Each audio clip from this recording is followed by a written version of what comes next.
Bueno, bienvenidos a todos. Buenos días, yo soy Laura Elizondo, soy socia directora de Lexium. A muchos de ustedes ya he tenido el placer de conocerlos, a unos personalmente, a otros vía los webinars, a otros por teléfono, de alguna manera, y si no, a través de todas las personas que elaboramos en Lexium y que están en contacto con ustedes. Hoy les damos la bienvenida a esta plática llamada Las habilidades de aprendizaje y su relación con la empatía y la resiliencia. Prácticamente marca el inicio y el arranque del año escolar, lo cual nos tiene muy emocionados. Y también me emociona el que sea con una plática como esta, que se enfatiza más en los procesos cualitativos del ser humano. Estamos aquí reunidos, muchas instituciones diferentes, prácticamente todas clientes de Lexium, y muchos de ustedes pues tuvieron a bien, los directores, de invitar al personal docente. Algunos otros vienen solos y seguramente pues pasarán la información que aquí les parezca pertinente a quien corresponda, para que podamos construir pues en este año escolar estos dos temas importantes, que son la empatía y la resiliencia. Además, para dar inicio y para ver todo este tema virtual, Alma, ¿me puedes comentar, por favor, si se escucha bien? Todo perfecto. Yo no me veo en pantalla, pero es como feo no poner a alguien y que hable nada más una voz. ¿Me veo? Y si te alcanzas a ver, estás en la parte superior, para los que no lo ubican. Ok, bueno, pues entonces les damos la bienvenida. Si nos hacen el favor de ir poniendo en el chat quiénes son, de dónde vienen. Sabemos que tenemos, y me emociona tener mucha gente del Colegio Cultural Los Cabos, como siempre, pues de UPAEP, estoy viendo gente también de Matamoros, del Colegio Vizcaínas, del Harvest School en Matamoros, de UAMX, de muchos lados. Y creo que, pues siendo todos profesionistas y profesionales en la educación, pues tenemos mucho que aportar, mucho que decir. Sus comentarios son bienvenidos, sus dudas, sus aportaciones, sus reflexiones. Y le pedí, está con nosotros, bueno, todo el equipo de Lexium, en la cabeza Adela García, que en esta ocasión nos estará acompañando desde el chat, y Almadelia Garza, que nos estará acompañando, apoyándome para ver si alguien tiene algún comentario o algo, lo escribe en el chat y con todo gusto hacemos una pausa y retomamos sobre eso. Si quieren comentarlo, pues les damos la palabra también.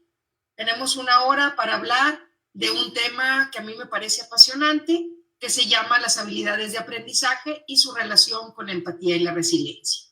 Como todas las pláticas de Lexium, pues la intención final también es que ustedes se queden con un entregable, es decir, con información que les pueda permitir trabajar con lo que estamos viendo, mismo que les será entregado al final. Se les hace llegar esta presentación a quien así lo necesite, para que utilicen la información que consideren conveniente. Y diciendo todo esto, empezamos a nombre del equipo de Lexium, que todas las chicas que nos acompañan, que estarán presentándose también por aquí, y que al final veremos, les damos la bienvenida. Bueno,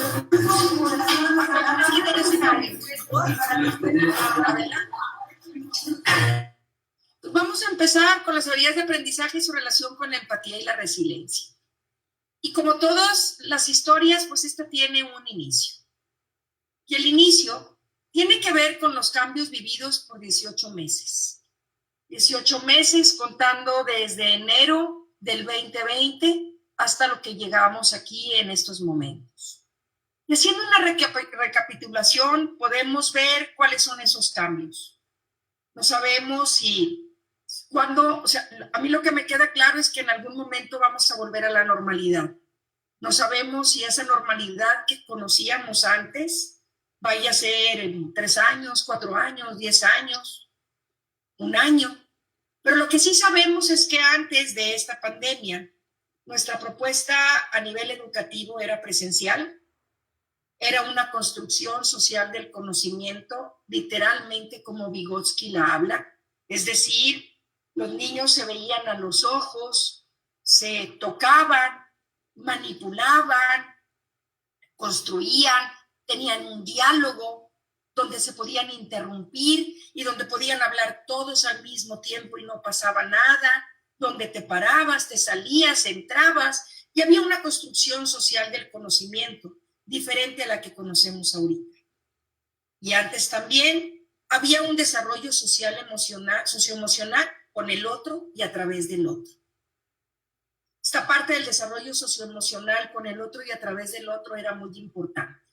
Es decir, yo me veía en el otro y el otro, que era mi espejo, me daba retroalimentación de quién era yo, de cómo me comportaba y me daba información de cómo debía ajustar mis comportamientos para ser aceptado socialmente.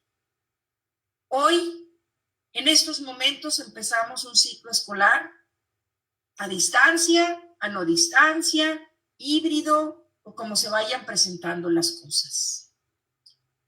Pero dentro de, incluso si llegamos al aula, esa distancia se va a dar porque ya no vamos a estar tan juntos, porque traemos un tapabocas, porque quitamos la mitad de nuestra expresión facial, porque ya no nos tocamos, porque ya no nos abrazamos, etc.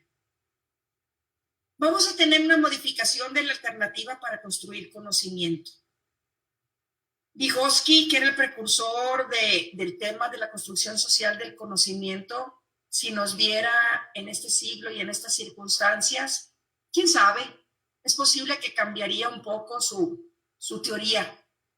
La construcción del conocimiento va a ser diferente. Vamos a tener que lidiar a lo mejor con unos niños en una pantalla y otros en lo presencial.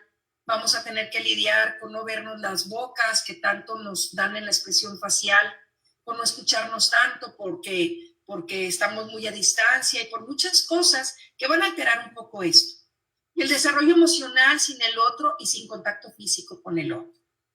Estos son los cambios que se han vivido en 18 meses y bueno, se vienen como una realidad que es importante ponerlos para no obviarlos. Yo no sé y estoy segura que ustedes dentro del ámbito educativo donde están en cada una de sus trincheras, se empezó a dar cuenta que a partir del segundo semestre del año pasado, de este ciclo escolar que acaba de pasar, empezaron a pasar cosas en la SEP y empezamos a escuchar que el énfasis en el ciclo 21-22 iba a estar en la parte emocional. Cosa que nos pareció correcta pensando de los antecedentes que tenemos. Pero luego empezamos a escuchar que el énfasis iba a estar en dos habilidades principalmente, mismas que nos competen el día de hoy. Y quizás a algunos de ustedes les pasó lo mismo que me pasó a mí, que te empiezas a cuestionar y a decir, ¿por qué? ¿Por qué el énfasis va a estar en eso? ¿Por qué vamos a hablar de la empatía y la resiliencia? Y eso es precisamente cuando empezamos a atar cabos y a decir qué es lo que está pasando. Y aquí les quiero platicar esta historia desde el punto de vista objetivo, desde un ángulo en el que en Lexium podemos ver el bosque porque no estamos inmersos en los árboles. Si nosotros nos vamos al plan del programa de educación de la SEP, podemos ver que hay todo un tema de educación socioemocional. Y que en ese tema de educación socioemocional tenemos que se enfatiza en lo siguiente, en los diferentes niveles, en primaria, en secundaria, en preparatoria, etcétera. Se enfatiza, por ejemplo, el autoconocimiento. Se enfatiza y se pide dentro de los programas curriculares. ¿Me puedes ayudarnos con ese micrófono, por favor? La autorregulación. Se enfatiza la empatía hacia uno mismo y hacia los demás. Se enfatiza y se habla dentro de estos programas de la autoestima, por supuesto, de la toma de decisiones, del optimismo y motivación. Qué pena, pero es que alguien tiene un micrófono que está haciendo que haya eco. Muchas gracias.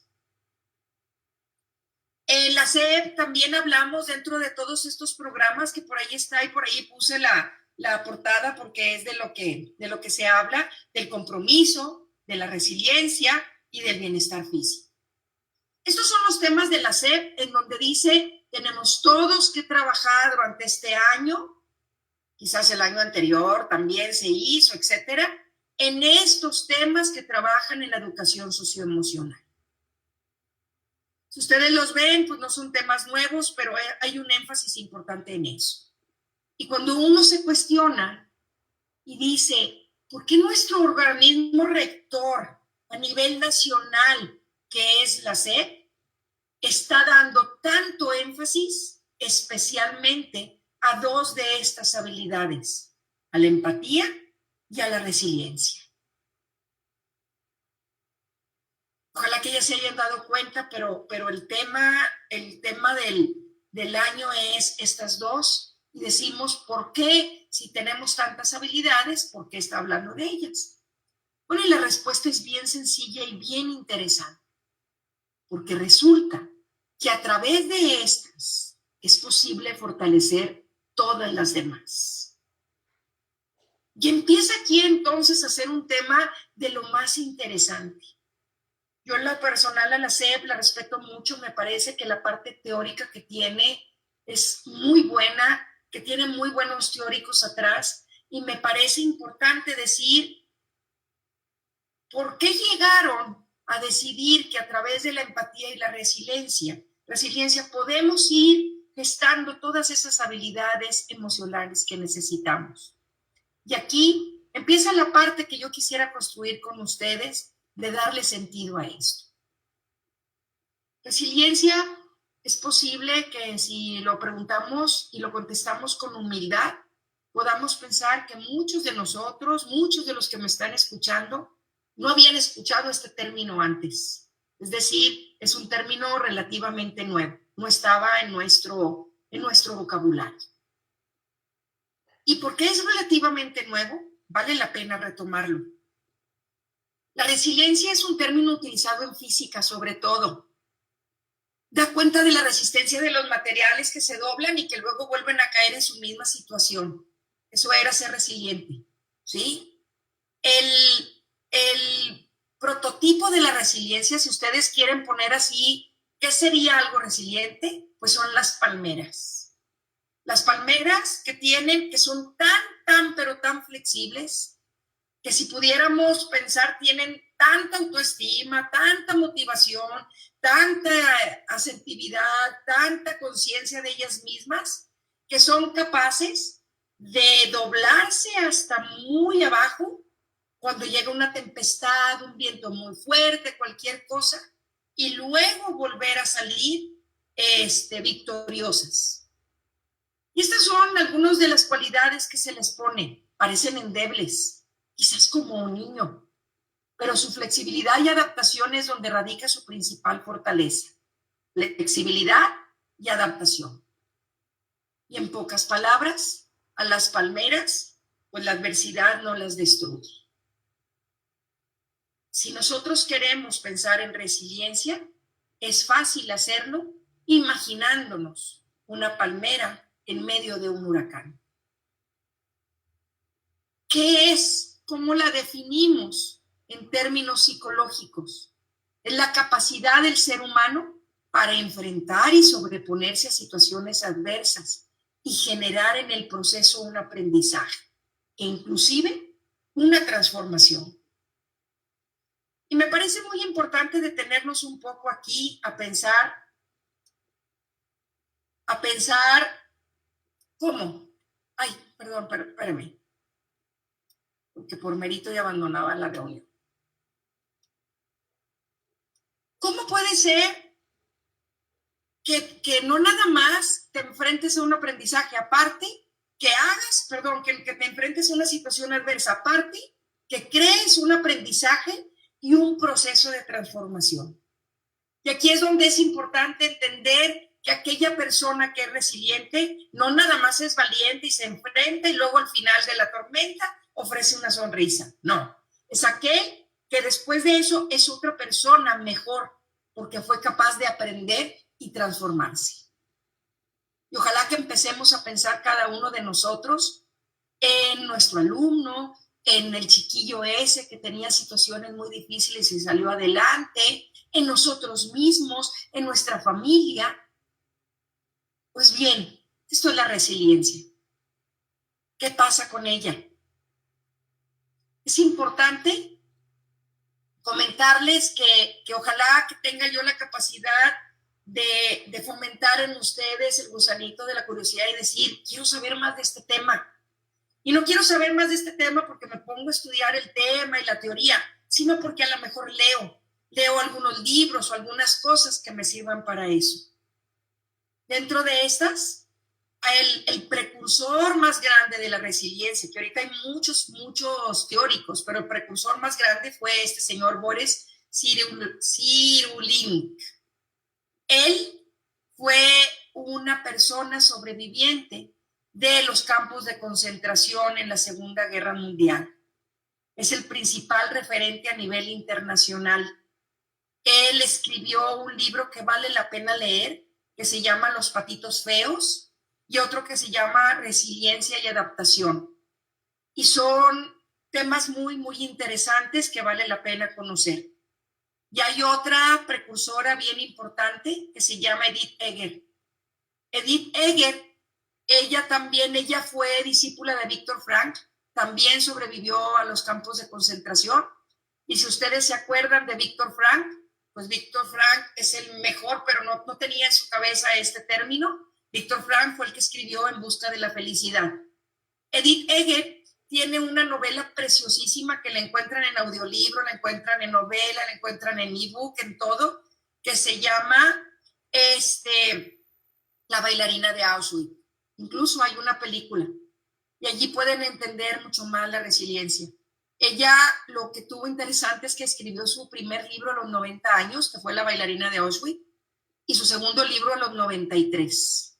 Entonces, pues aparte de eso, es una fuente de inspiración para todos. Esto es importante porque como es un término relativamente nuevo, pues vale la pena si alguien quiere ahondar en esos. Alma, me detengo hasta aquí tantito porque no estoy viendo el chat ni nada. ¿Tenemos algún comentario, algo que valga la pena compartir? Hasta el momento no, pero muchas gracias porque la gran mayoría ha puesto su nombre y de dónde nos acompaña. Muy bien. No duden en ponerse en contacto si alguien tiene alguna información pertinente, pues también compártela. Hay una teoría de la resiliencia, independientemente de estos teóricos de referente internacional. Hay una teoría, uno de los precursores es Bernard. Y dentro de esto yo quisiera comentarlo porque ahora que lleguemos a las aulas, creo que van a estar ustedes más fortalecidos, más preparados, si conocen sobre este tema, porque seguramente van a tener que echar mano de él. Dentro de esta teoría sabemos que algunas personas responden mejor al estrés y a la adversidad que otras. Y seguramente lo vieron con sus hijos, con sus compañeros, maridos, con ustedes mismos, con su familia, con sus alumnos, con su equipo de trabajo, con sus compañeros, etc. Hay personas que se estresan bien rápido y hay otras que fluyen en la adversidad. Ese es un hecho. Dentro de este hecho, podemos decir que hay factores internos y externos que protegen contra el estrés y la ansiedad.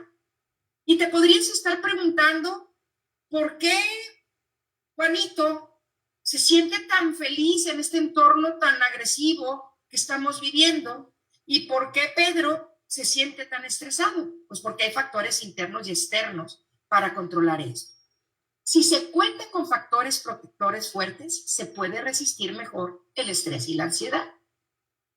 Y es momento de preguntarse, pues dinos cuáles son esos factores protectores, porque quiero proteger a cada uno de mis alumnos, les quiero dar las armas para que se enfrenten con resiliencia como una palma ante la adversidad. Ahorita los vamos a ver. Es importante decir que en la teoría de la resiliencia no se sale resiliente. No podemos decir, es que este niño o este joven nació valiente. y así es su personalidad. Y nació cobarde o no, nació no poco fuerte. No es así. La resiliencia no se nace, se hace. No se adquiere como parte del proceso natural de las personas. No puedes platicar con tu compañero de trabajo y decirle, no te preocupes, al rato se va a hacer resiliente. Deja que madure tantito y cuando tenga 12 años, 15 o 18, entonces va a ser una persona que puede manejar mejor el estrés y la ansiedad.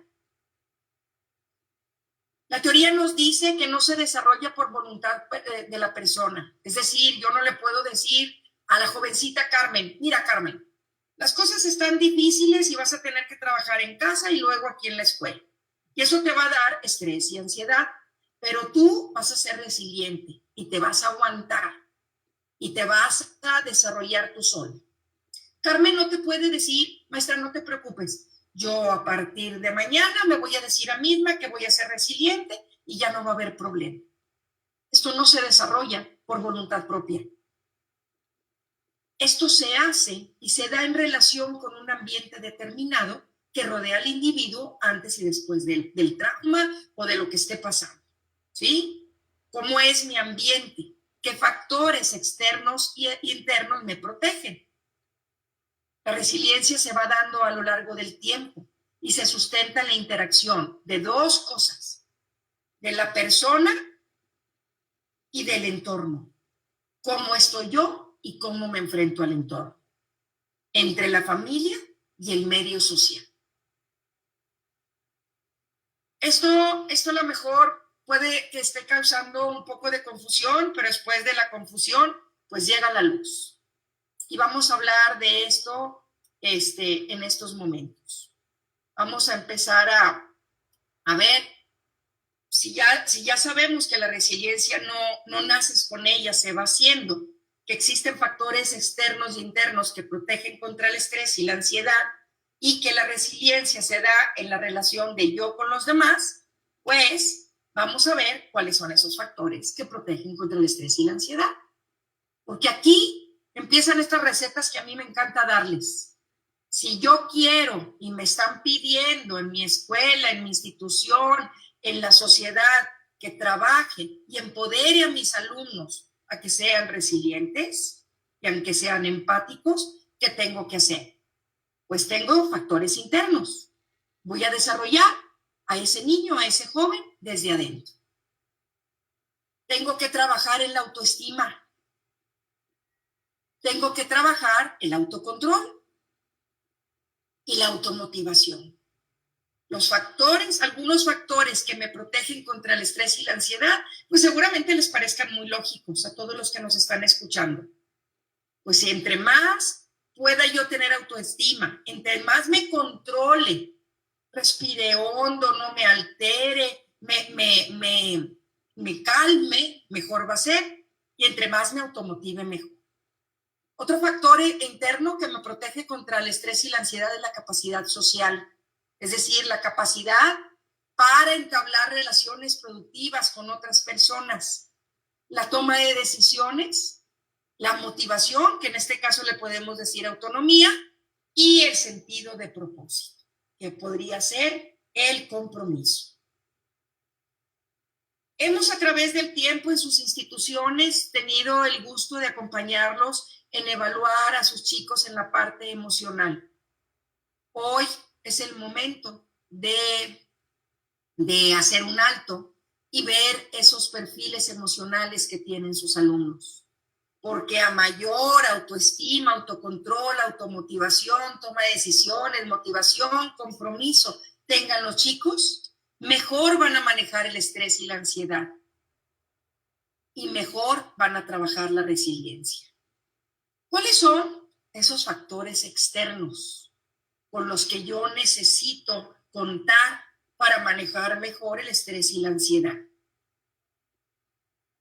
Ojalá que estén poniendo algunos por allí. Si se les ocurre alguno, antes de yo avanzar, vamos a pensar. Yo tengo estrés y ansiedad.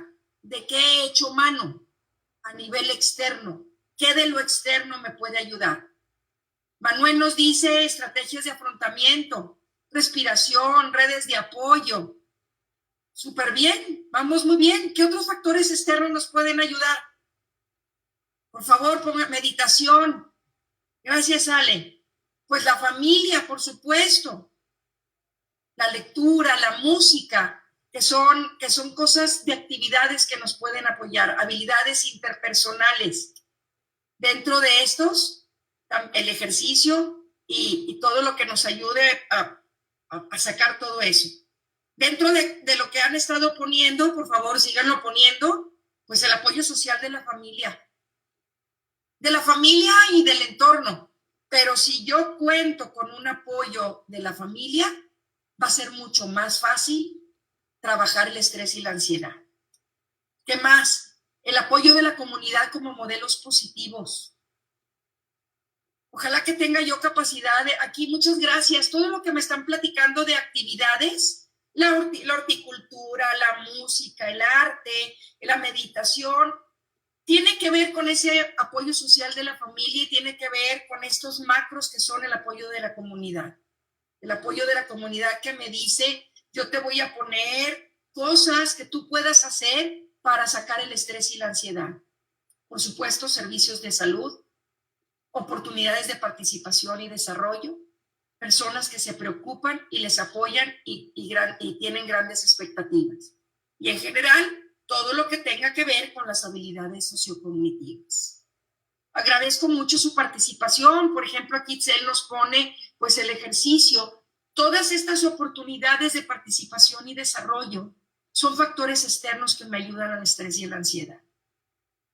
Yo sé que de las instituciones que nos escuchan, pues son niños que tienen la bendición de estar más fortalecidos por su familia, por su comunidad, pero también sabemos que en México estamos teniendo graves problemas con estos apoyos externos. Estamos teniendo problemas porque los chicos llegaron al aula sin esas habilidades emocionales, a la pandemia, y porque el externo, ese apoyo de la comunidad, esa participación y desarrollo, ese apoyo social no se da. Si ustedes desean fortalecer a sus chicos en la resiliencia, trabajen y promuevan estas cosas también. ¿Qué necesitamos para desarrollar la resiliencia? Pues necesitamos manejar todos esos factores internos y externos. Necesitamos contar con la autoestima, el autoconocimiento, la automotivación. Necesitamos más que nunca haber tenido fortalecidas nuestras habilidades emocionales y tejer esos factores externos que están allí. Pero también necesitamos tener una buena habilidad que se llama propensión al cambio. Ustedes ya la tienen evaluada con habilidades emocionales en lección. Y a partir de allí, aceptar el cambio. Necesitamos grandes dosis de motivación, es decir, que seamos capaces de movernos hacia las metas, no hacia los fracasos, sino hacia las metas. Ojalá que tenga yo la capacidad de poderles transmitir la importancia del papel de ustedes como docentes en esto. Si yo dentro de mi proyecto curricular hago actividades que permitan que los niños tengan metas por escrito a corto y a mediano plazo, voy a provocar en ellos que desarrollen más la resiliencia. Si yo hago actividades que permitan decir dónde estoy, qué cambió y hacia dónde voy a provocar que el niño sea más resiliente. ¿Cómo puedo desarrollarla? Llevar a cabo acciones decisivas, que es la toma de decisiones emocional y intelectual. Voy a desarrollarla descubriéndose a sí mismo, provocando actividades que permitan que el niño diga quién es, cómo se siente, qué sentimientos tiene y hacia dónde va. Provocar la autoestima con una visión positiva de él mismo. Tener y mantener las cosas en perspectiva, que tiene que ver con el autocontrol, el razonamiento y la planeación. Ade, ¿nos ayudas con ese micrófono? No perder la esperanza, que esos tienen que ver con los factores de liderazgo que hemos visto, la visión, el enfoque estratégico. Cuidarse a sí mismo para tener autocontrol. aprender del pasado, y para eso necesitamos habilidades de clasificación, de razonamiento, de autoconocimiento, flexibilidad. Esta es una guía interesante que nos permite decir, si yo quiero crear a alguien resiliente, tengo que trabajar las habilidades emocionales y tengo que trabajar las habilidades cognitivas. Todos y cada uno de las instituciones que nos están escuchando, hace años que decidieron irse por esa propuesta y hoy les va a pagar con creces. Ya empoderaron a sus alumnos, ya los conocen, ya tienen sus resultados, ya han trabajado en un entrenamiento y va a ser más fácil para ellos trabajar con esta propensión al cambio, motivación, toma de decisiones, autoconocimiento y demás. Pero no está de más decirles que en este año escolar, entre más proyectos curriculares pongan que tengan que ver con estas áreas, van a fortalecer más a ese alumno. Por eso esta conferencia se llama Las habilidades de aprendizaje y su relación con la resiliencia y la empatía. Es que todas nuestras habilidades de aprendizaje se relacionan con esos conceptos. Y por eso me parece a mí en lo personal muy sabio de la SEP decir, no podemos comernos todo el pastel. No podemos decir habilidades socioemocionales y luego a dónde vamos, porque no trabajamos en dos de ellas. ¿Estamos entendiendo la importancia de la resiliencia? Y ahorita vamos a empezar con la empatía y luego vamos a juntar las dos. Alma, antes de avanzar, ¿hay algún comentario o algo que alguien quiera hacer? No, solamente siguieron escribiendo lo que pediste. Desde reconocimiento, expresión asertiva de emociones en el entorno familiar, crear espacios para compartir tus dificultades, comer saludable, dormir bien, etc. Muchas gracias, porque compartir eso acá en el chat pues nos enriquece a todos muchísimo y hacemos esta construcción social del conocimiento. Bueno, ya hablamos de la resiliencia, ahora vamos a hablar de la empatía. La empatía, dice el dicho que por sabido se calla y por callado se olvida. Hablamos tanto de ella, la tenemos tanto en nuestra mente, que llega un momento en que no nos detenemos a pensar, pues, ¿qué es eso? Es la capacidad de entender los pensamientos y las emociones ajenas, de ponerse en el lugar de los demás y compartir sus sentimientos. Yo les quiero platicar una historia interesante. Hasta hace unos meses, esa era la definición de empatía.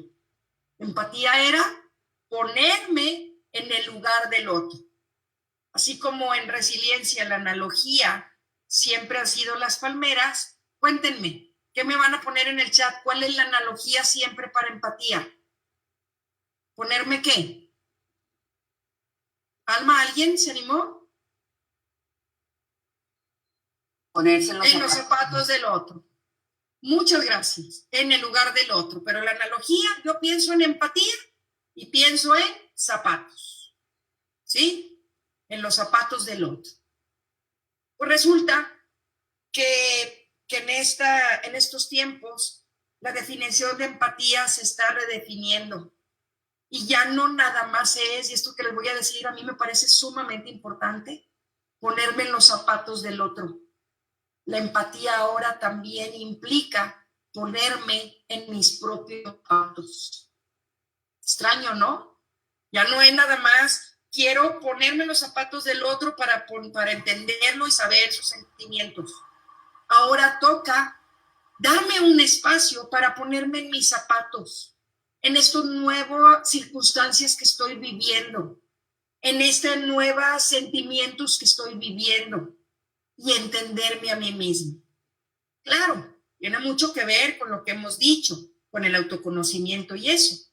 Pero tenemos que empezar, si queremos ser resilientes, a practicar la empatía con nosotros mismos. Y si ustedes recuerdan, hablamos de Edith Eger, hablamos de Viktor Frankl. Eso fue lo primero que hicieron. Para ser empáticos con los demás, primero fueron empáticos con ellos mismos. Primero se sobaron, primero se dieron palmaditas ellos mismos, primero hicieron un alto y se entendieron, y luego entonces pudieron ser empáticos con los demás. Entonces vamos a ponernos en nuestros zapatos y vamos a ponernos en los zapatos de los demás. La empatía cambia la capacidad de entender los pensamientos y emociones propios y los pensamientos y emociones de los demás. Parece un poco disruptivo, porque la empatía siempre era hacia el otro, pero yo quisiera pedirles que me dieran el beneficio de la duda y que empecemos a trabajar con el tema de ser empáticos con nosotros. ¿Alguna vez lo has tratado? La verdad es bien bonito. Es bien bonito sentarte y reflexionar y decir, si yo no fuera yo, ¿cómo me sentiría? Y vernos en el espejo y ver a esa persona que está enfrente. La empatía tiene que ver con reflexionar sobre nuestros sentimientos y comprenderlos, ponerse en el lugar de los demás y compartir sus sentimientos. No sé si sepan, no me quiero meter a ese tema tanto, pero en la empatía hay dos vertientes, la empatía cognitiva y la empatía emocional. Una cosa es que yo te entienda y otra cosa es que pueda sentir igual que tú. Podemos aplicar también esos dos en nosotros mismos. Una cosa es que yo me sienta como me siento y otra cosa es que yo comprenda que me siento como me siento. La empatía forma parte esencial de nuestro desarrollo personal y social y se aplica bien importante. Muchas gracias. Con uno mismo y con los demás. Alma, hay una pregunta interesante, ¿la lees, por favor? Sí, pregunta del maestro Adrián Silva. ¿Cómo ser empático con sí mismo sin caer en la autocompasión?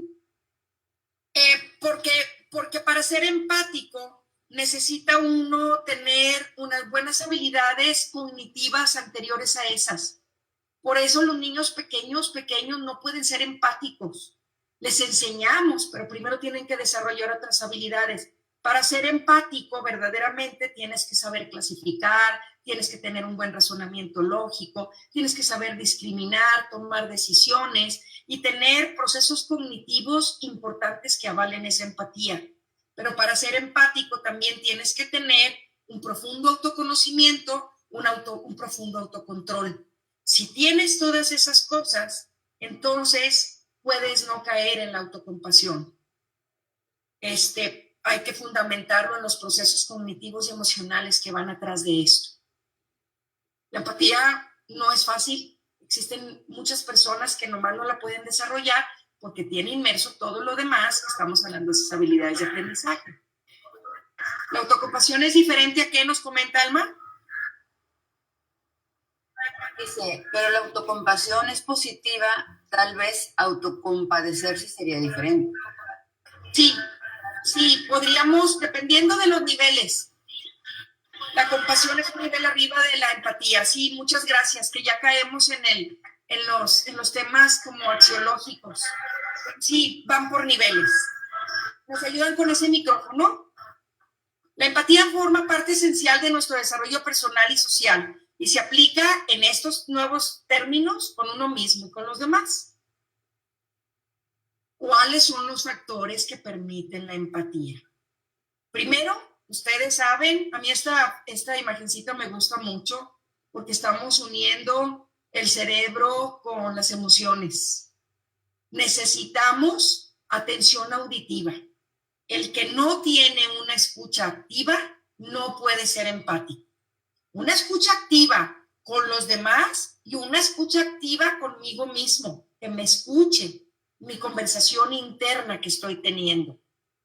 Tienes que tener memoria auditiva. ¿Qué me dije? ¿Qué me dijeron? ¿De qué se trató?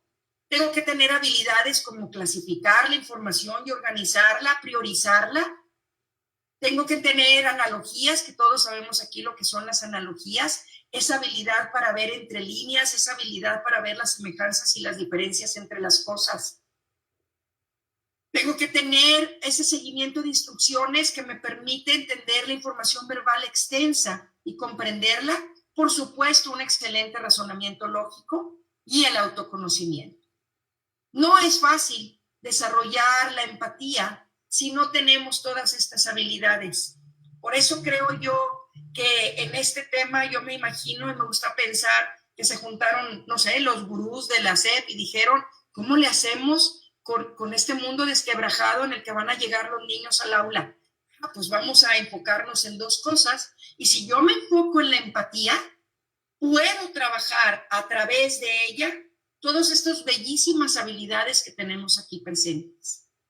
Muchos de ustedes con el skill training, con todas estas cosas, ya las están fortaleciendo y ya las están desarrollando también. ¿Cómo se relaciona la resiliencia y la empatía? Ok, ya hablamos de la empatía, ya hablamos de la resiliencia, ahora vamos a las dos. Fíjense qué interesante. Para iniciar el proceso de resiliencia es necesario encontrar relaciones dispuestas a escuchar.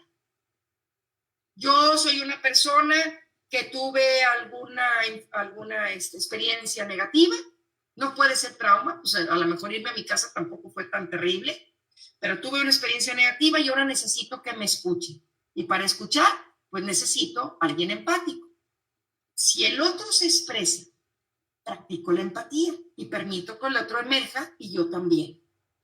En pocas palabras, vamos a imaginarnos a los chicos en el aula.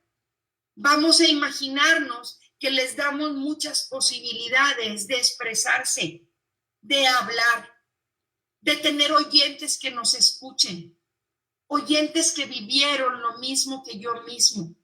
Y en el momento que el otro se expresa, yo practico la escucha activa, practico la memoria, estoy clasificando y estoy permitiendo que él emerja y al mismo tiempo emerjo yo. Como lo decía Víctor Frank y lo decía los precursores de la resiliencia. Las personas que han logrado alcanzar la resiliencia muchas veces logran desarrollar niveles de empatía muy superiores a los de otros individuos. Identifiquen sus chicos resilientes, aquellos optimistas, positivos, que se vieron más fortalecidos. Acuérdense que la resiliencia tiene que ver con que viví un proceso de transformación. No soy el que me fui, soy mejor que el que me fui. Identifíquenlos para que los apoye a desarrollar esa empatía con los demás. La comprensión del otro que nació de su propio sufrimiento es la que lleva a ser mejor. Esta frase es muy linda, es preciosa. Yo puedo ser mejor a través de entender lo que tú estás viviendo, no a través de autocompadecerme a mí mismo. Ojalá que esté teniendo yo la capacidad de expresar la profundidad de esto. Surge la necesidad de ayudar a quienes puedan estar atravesando situaciones similares a las que yo estoy atravesando. ¿Y qué pasaría en el aula en vez de centrarnos en nosotros mismos, trabajar esa resiliencia y esa empatía a través de nuestro grupo de apoyo, de nuestra comunidad que estamos formando, de escucharnos, de clasificar esas propuestas, de entenderlas, de razonarlas? Aliviar el dolor y sufrimiento por el que atraviesan otros seres humanos. ¿Qué pasaría si en vez de que los chicos vean lo que les pasó a ellos, escuchan a los demás, lo empatan y trabajan ellos mismos en decir cómo puedo apoyar al otro? Porque a partir del sufrimiento personal puedo ayudar al otro y a partir del otro emerjo yo mismo. ¿Me pueden dar un poco de retroalimentación si estoy siendo clara en este proceso que creo yo que es un poco profundo, pero muy, muy interesante? Ya podemos volver a nuestro tema, que tiene que ver esto con las habilidades de aprendizaje y su relación con la empatía y la resiliencia. Pues resulta que si tú quieres en el aula, en este ciclo nuevo, trabajar la resiliencia y la empatía, es muy recomendable que conozcas, que te asomes a ese perfil de aprendizaje de tus alumnos que ya tienes o que vas a volver a evaluar y que conozcas cómo están sus habilidades emocionales. Porque que hagas un proyecto en donde trabajes la autoestima, el autocontrol y la automotivación de tus alumnos. No de repente, no algunas veces, no cuando se te ocurra, sino en un proyecto sistematizado, intencionado, que permitas actividades que den eso. ¿Nos lees qué nos dice alguien por allí que no alcance a leer el nombre, por favor, Alma? Sí, dice definitivamente tiene que ver con reconocerme como ser humano con límites y alcances y poder reconocer al otro es un proceso de humanización. Sí, muchas gracias. Sí, es cierto.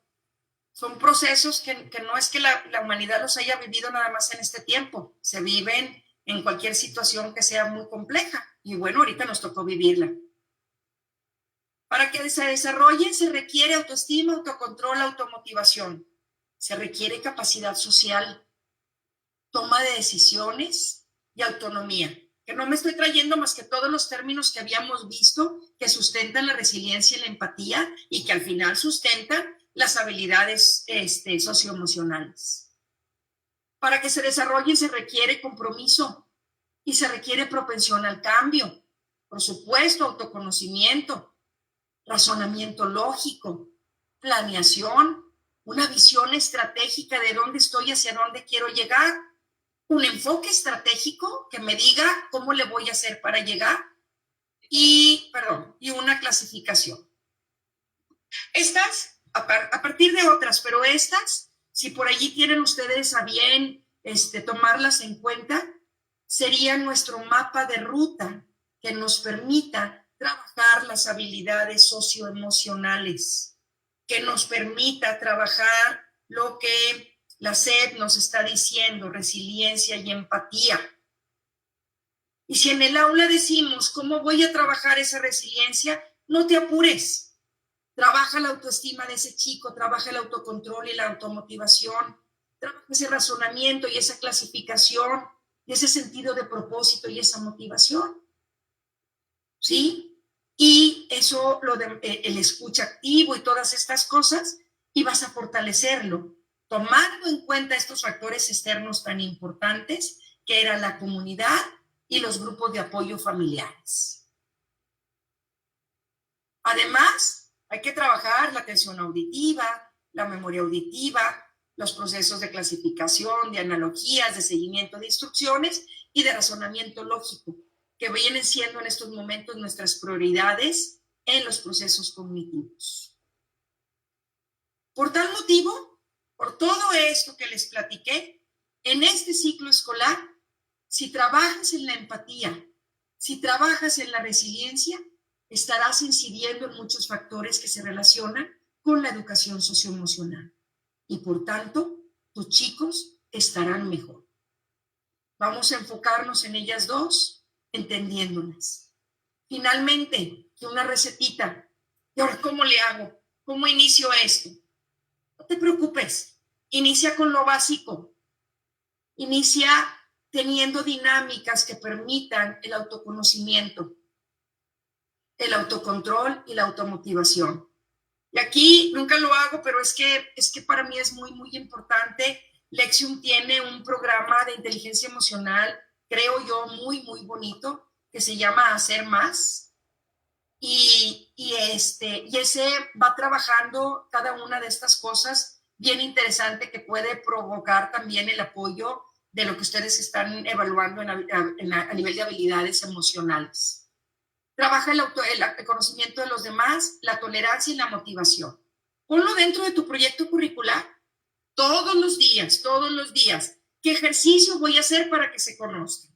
Pues nada, platícame y dime quién eres.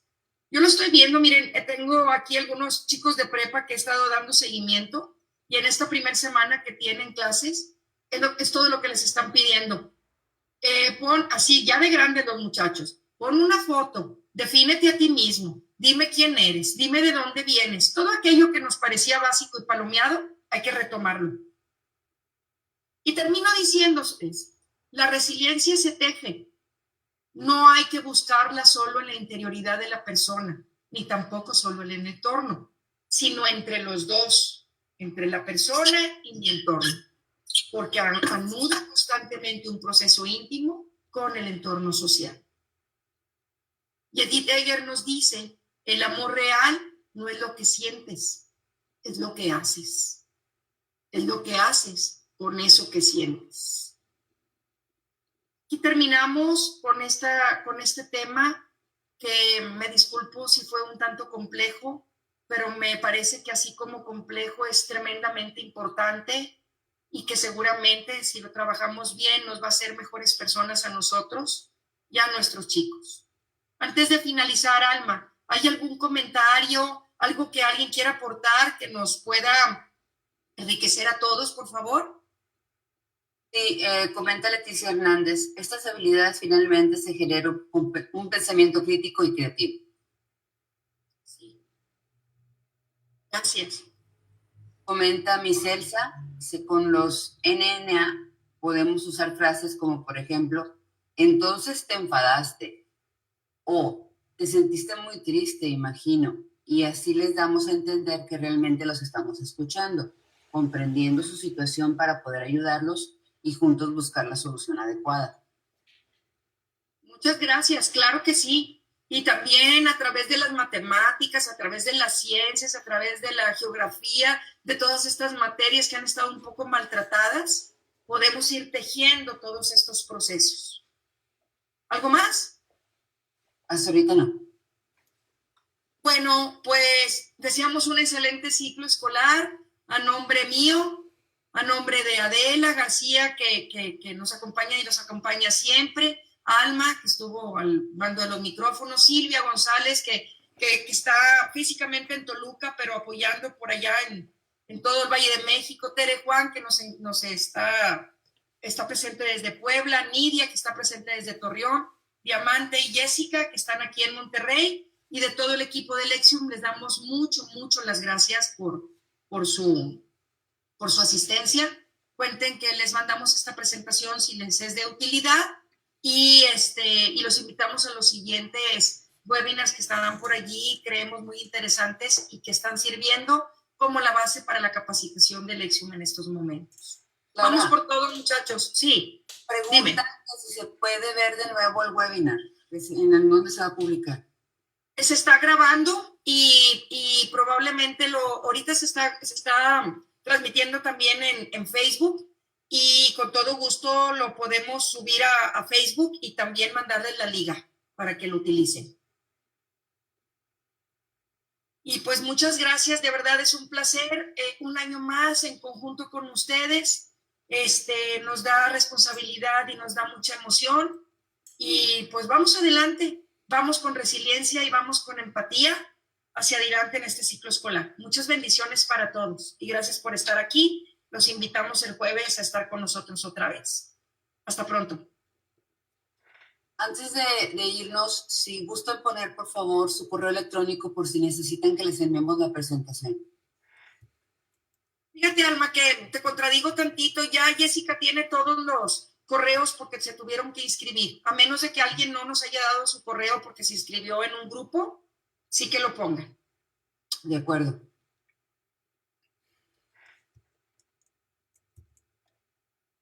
Nos esperamos en los próximos webinars.